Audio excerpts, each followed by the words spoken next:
Right, we're live. We are live. Welcome. Let's rock. If you're new to the tribe, my name is Yanni Bormeister. To my left, your right is Richard the Rig Lilies. We are head coaches of Unity Gym and the Unified Movement System, where we turn driven people like yourself into strong, flexible, fit athletes. Our job is to help you unleash your inner athlete. And we take pride, especially in the way we combine strength and flexibility into the world's most efficient 60-minute workout. If you don't believe us, get over and try it. The best way to connect, if you're watching on YouTube or listening on the podcast, is to join our UMS Movement Mastermind Facebook group. It's a free group, like-minded people, 4,500 like-minded people, all striving for better strength, flexibility, and fitness. And over there, we will give you access to our most successful program that we used to sell, that we now give away complimentary, which is our 20-minute flexibility routine to help get you started to understand the key concepts that we're talking about this week, which of course coincide with the 5-day flexibility challenge. And for everyone who missed out on getting in, 76 incredibly lucky people working with RAD in person for free to have a breakthrough in their training and physical performance, learning the key elements about our flexibility methodology. And in line with that, to help you guys who missed out, Richie and I decided to share the 3 key elements this week to the UMS flexibility breakthrough that we give everyone, which is first of all, to be intentional with flexibility training. Flexibility training is the workout. And if you don't figure out a way of combining it with your daily routine so that it doesn't negate from your strength and fitness development, then you'll seldom get anywhere with your flexibility training. Also, the second principle was to understand the mechanism of flexibility training, because if you overdo it, if you overcook yourself, just like in strength training, you end up stifling the process. And the last point that we shared yesterday was the importance of structural balance, and strength through range is the adaptation. So if you're not strengthening at the same time as stretching, then you're just not going to get anywhere. And these three key elements, principles, make up the backbone of how we train flexibility. Our flexibility training looks very different to most people's experiences, because in the majority of the time, it kind of looks more like strength training. And we will talk a little bit more about that. We had a great comment and question come in from one of our earlier videos, and I'm just going to jump on there. It's in YouTube, from Mirage Leung, who says, "Excellent, subscribe. Do you guys have any objective ways to measure shoulder flexibility? Something that I can track each month. And I suppose, with that said, how long do you typically expect shoulder mobility slash flexibility to take to improve?" Now, we are going to take a deep dive into this today and talk about it, because it's a great question. And yeah, we're super pumped because we can actually show you how we do it. Richie, before we do, how are you? Good, Yanni. Very good. Nothing else to really add to that. Just nice and sunny here Amazing. again in Sydney, and I'm feeling fine. How good is the weather? I got out and went. I've been across the Harbour Bridge and back already this morning, with my weight vest on, and the sunrise was spectacular this morning. Not a cloud in sight.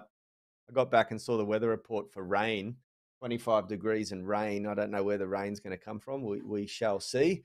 But it is beautiful. I've even had to pull my blind down because the sun is so bright this morning. So thank you for that. Just a quick one, tribe. If you are watching live on the Movement Mastermind Facebook group or on YouTube, please do comment and tell us who you are, where you're tuning in from, and we'll send you back some love. And if you are on YouTube, smash up the like button. Help us get this content out in front of more people. It does help a lot. Richie, why don't we play the? So we're going to play you a clip, a short clip. This is unedited raw footage from our assessment protocols in the Unified Movement System. It's one of the main flexibility assessments that we use to objectively measure flexibility in the entire body. We get a lot of data from this, and then we'll discuss a series of confirmation tests that we use after this to just sort of confirm what's happening in the body. So before we kick things off, this is the overhead squat assessment, very commonly used in strength and conditioning. Yeah, we certainly rely on this to get data to assess our tribe and to see where their, I guess, flexibility and strength deficiencies are. So have you got that video ready to rock, Yeah, Richie? It's about a minute and a half. Bring it up. One sec, here we go. Action. Okay, we've finished with the feet, knees and hips. Now we're looking at the shoulder complex and the shoulder girdle. What we're looking for here is the length tension relationship in the internal rotators and the thoracic spine. So when he squats down, if his body stays nice and upright, but his arms fall forward, and you see the dowel rod coming forward like this, that is a clear indication that he's got tight internal rotators or a restriction in his ability to extend his thoracic spine. So we look at thoracic extension as a problem, rule that out. We look at the internal rotators of the shoulder, which can be the lats, biceps, pecs. In the final test, we're going to look at whether the elbows bend. So go up again, and now do the same thing, but bend the elbows a little bit for the audience. So now, if the elbows are bending like that and the arms are coming forward, it's a very clear indication that it's the elbow flexors that are tight, the biceps. Remembering that the biceps, the long head of the bicep, attaches to the cartilage labrum in the shoulder and does affect internal rotation of the shoulder. There's new research even indicating that the long head of the bicep is part of the rotator cuff and it's part of the internal rotation mechanism of that shoulder. So if we go up one more time, and we're looking for arms falling forward overhead, and then we look for elbows bending at all. Now the elbows bending can also be pronator teres in the upper arm as well. Okay, so the one thing that I didn't mention in that assessment, which was from quite a few years ago, actually, that video, it's a pretty raw video. We haven't even renovated the gym yet.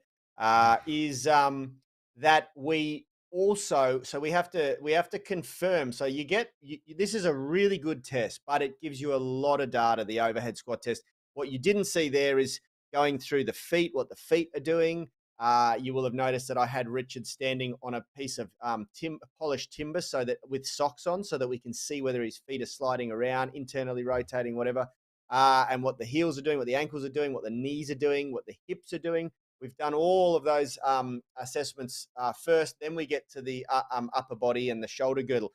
And then we have a series of confirmation tests. We want to confirm whether issues are coming from the spine. Well, I mentioned the thoracic spine or the erector spinae muscles weakness. And we also want to confirm if it's the deep rotator cuff muscles that are causing internal rotation. And we have a couple of very simple, we get the individual to lay down, the patient to lay down on a massage table or a flat bench, if you don't have access to a massage table. And we do a confirmation test with the internal rotators of the shoulder rotator cuff and external rotators of the shoulders rotator cuff. And of course, we're testing, when we externally rotate, we're testing the flexibility of the internal rotators. And when we internally rotate the shoulder, we're testing flexibility of the external rotators. And the coach will very carefully, gently take those the arm through those movements and feel, and we're trained to feel for restriction, and then we can confirm whether the compromise in mobility is coming from the deep stabilizer system, the rotator cuff, or whether it's coming from the outer unit muscles, the pecs, the pec minor, the biceps that we spoke about, the long head of the bicep, teres, in the elbow, forearms. Lats can restrict movement and is a very, very commonly a problem in the shoulders as well, or becomes problematic in the shoulders if we've got really tight lats. And it gives us a lot of information, a lot of data that we can then use to objectively assess and measure flexibility. So for the purposes of why we have created this video, or at least sort of spoken about this, is if you are looking for a way to objectively measure and track the improvement of flexibility in an area, then having some universal testing protocols is really, really important. And we systemized this very, very early on in Unity Gym's, development and growth. Richie, have you got the ability to bring up the assessment chart that we had up in the gym? Yep.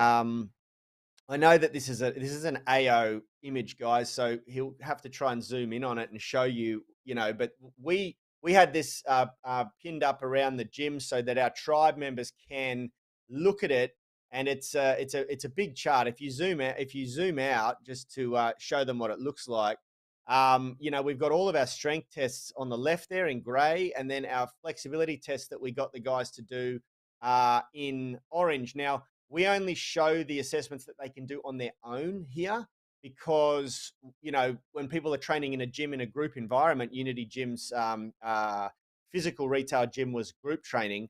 We want these guys to be able to assess themselves with a buddy, and they would just to record. We had an app that they record their strength tests, and they take video or photo of their flexibility tests, and then we would post that in our social group, and that becomes external accountability, so that we can measure it and improve on it. And that's really, really important when you're training, because what gets measured gets improved. Richie, what's you're laughing there? Oh, I've just picked up a typo. This must be an old version of the document, because it says hamstring curl over the trap raise. Over the trap raise. Oh, hopefully no one noticed that. We had a few versions of that. That would have been a very, very old version. We've just literally jumped on and dug this up from our archives. But the overhead squat test is a really, really brilliant test. It's commonly used in strength and conditioning, and it is really, really good. The Airplay scratch test is another one that we used to use, that we still do use, which is a great method to assess shoulder flexibility. There's an image of that there. The idea is that we're trying to make a fist with both hands, reach behind the body, and try to get those fists as close to touching as possible. If you can get them about a fist width apart, it's a pass for the test. But you're also assessing length tension anomalies in the symmetry, in the balance from left to right side. And that's really, really important, because if we've got a symmetrical imbalance, then we generally will come across problems when we're doing bilateral movements, because one of the joints is going to be suffering a length tension abnormality, which can put a lot more stress on that joint than the other side, and vice versa. So these tests become very useful in programming, especially for a coach when we're trying to determine what the individual or patient or client needs to work on most. And it's also really nice to use to remain motivated, because progress is the key to happiness, right? And when we're able to document our progress, it helps us stay connected to the program. It helps us, our tribe the guys that were consistent used to really enjoy testing week at Unity Gym, because we would be able to see how all of the effort that we're putting in is turning out, how it's affecting our physical performance in a very tangible, very objective way. Richie, what do you have to add? I really like the scratch tests when it comes to asking us what objective measures we measure flexibility is. I really like to, and specifically for shoulders, I really like the scratch test. It tells you a lot of different things about the shoulder, and I think if you're going to choose only a couple measurable, there's so many you could do, right? You could use so many tests, positions to measure shoulder flexibility, but I think the scratch test is a really good one because it covers a lot of different areas of the shoulder. And there's a tangible, when you're doing it, just to clarify, like to see improvement with the scratch test, you're aiming to see a very close gap between both fists. And you can take pictures, you can measure that, you can set up your phone. You don't need anyone else for the stretch test as well, or the assessment. So you just need to put your phone in the right position, swap arms, take a picture. It's really easy.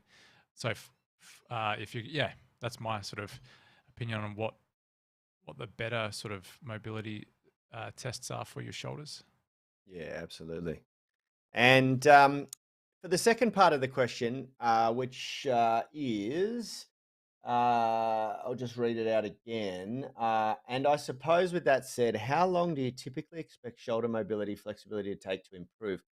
This is a big one to chew on because it's really individual to it's really subjective. You know, like it's going to depend on, first and foremost, the biggest variable is, have you ever been flexible before? Because your body will sort of remember it. Remember, we spoke about this yesterday, and this comes under point 2 of our 3 key elements to improving flexibility, or the 3 key reasons why you're probably not as flexible as you'd like to be. Number 1, be intentional with flexibility training. Okay, and being intentional with flexibility training is also about assessing and having objective ways to measure your progress, including it in your workout, not something that you do if you've got time or outside of the workout. You know, we have a very, very unique system of combining it all into the 160-minute workout and making it extremely efficient so that it gets done every day. The second point, of course, is understanding the mechanism of flexibility training and understanding that flexibility adaptation is not about, unlike what you would think, it's not about the muscles becoming better at being elastic or somehow opening the muscles up, lengthening the muscles. The muscle bodies can lengthen and contract as much as they're ever going to be able to lengthen and contract.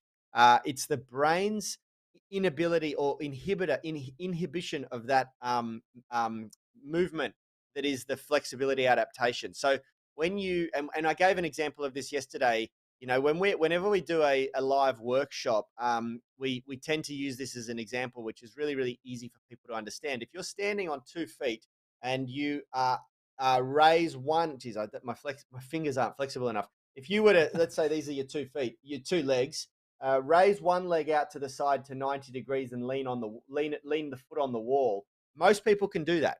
Most people can do that. Okay. And to do the middle splits, it's a requirement to just do that with both legs at the same time. Okay. There's no muscle or tendon that connects each leg together. So the groin, the muscles and tendons in the groin connect to the pelvis in the middle. They don't connect to the other leg. So doing the splits isn't about stretching a big system of muscles from one leg to the other.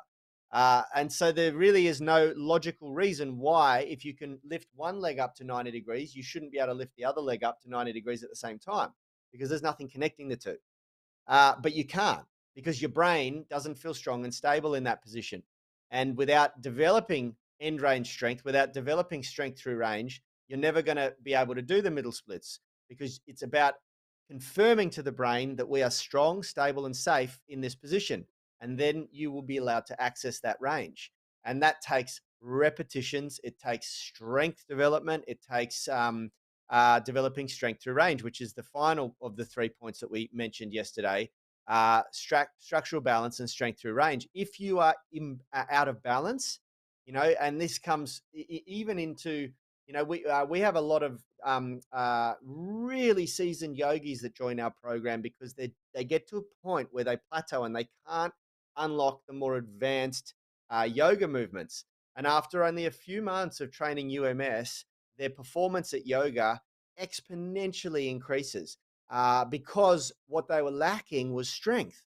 They'd gone so far down the flexibility training, and that gets you, you know, a decent way. But at some point, the thing that will get you over that threshold or plateau to break through that plateau is not more flexibility. It's the addition of strength, because you have to start training strength through range. Once you've got the flexibility in a passive environment, you need to learn to be able to access the flexibility in an active environment to be able to do the more fancy movements. And so, you know, we say that the final point is to develop strength through range and structural balance, meaning not just that the big muscles that we see on the outside are in balance with the smaller stability muscles on the inside, so that it avoids joint glide and creates stability. It's also that there's a balance between the relationship between strength and flexibility. That there's a balance between the opposing muscles in a joint, and all of these things are really, really important, and that usually is something that people overlook. I mean, all three of the points that we discuss here are things that people overlook. People simply don't prioritize flexibility as a workout. People don't understand the adaptation process of flexibility, what the actual mechanism of flexibility adaptation is occurring in the brain, allowing you to delay the brain's inhibitors so that you can access a little bit more range each sort of phase in your development. And finally, that it is about developing strength through range. It's not about just stretching.